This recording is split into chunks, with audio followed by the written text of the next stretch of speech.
So I posted something yesterday, I think it was, about codependency and about how people who are interested in spirituality can easily be mixing that up with codependent ways of being. And I think the deeper question here, and what I'm really talking to, is how we can easily change human conditioning for spiritual conditioning. We can easily become a spiritual person, and therefore when we're a spiritual person we act in certain ways, we speak in certain ways, we deny certain emotions, and we become a kind of, it's another trap. And it's a trap that I myself have fallen into.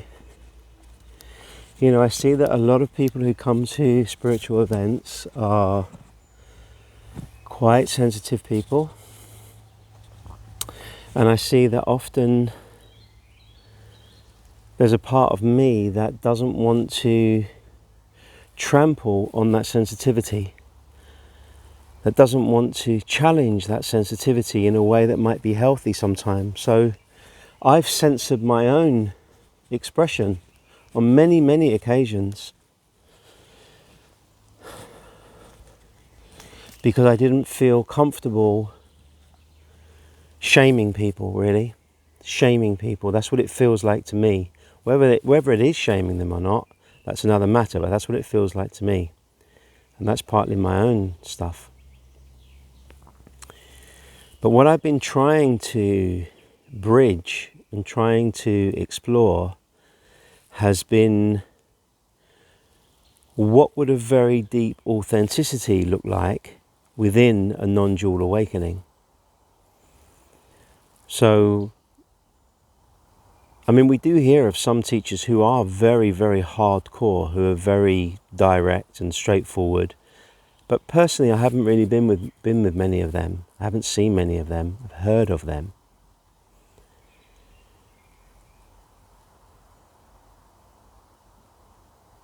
But mostly, most of the non-dual teachers that I've met, with the exception of maybe one or two, have been kind of very sweet, very gentle, very loving, very soft, almost feminized to a certain extent. The yin has come forward, and it creates a certain atmosphere, a certain environment.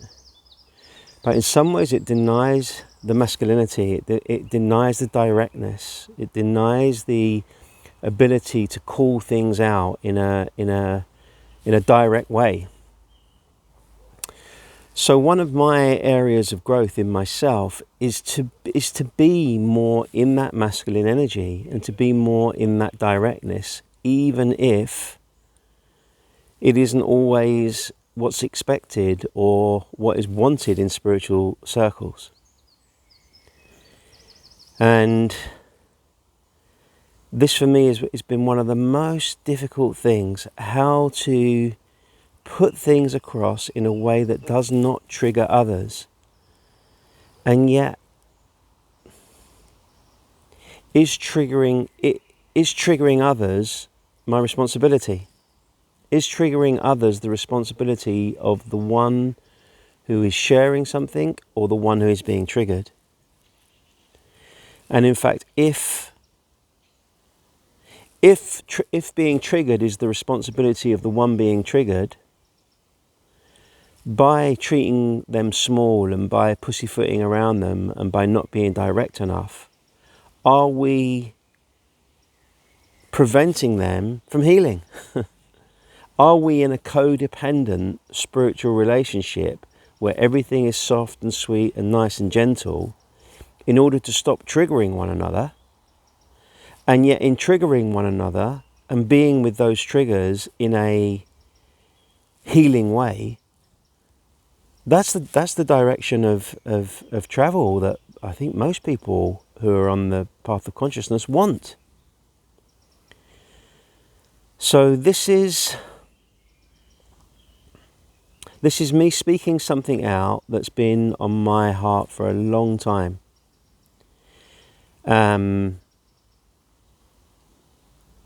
was with some friends the other day, and they were saying, talking about embodied authenticity is one thing, but actually being in embodied authenticity is another thing. And being in embodied authenticity means that we stop self-censoring. We stop wondering how everything is going to impact everybody else.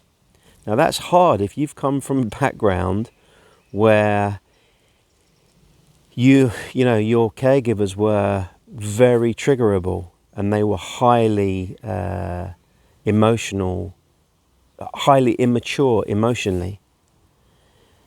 Because if you've come from that kind of a background, and many of us have, then we are hardwired to attune to and be sensitive to and be aware of how we're going to impact other people.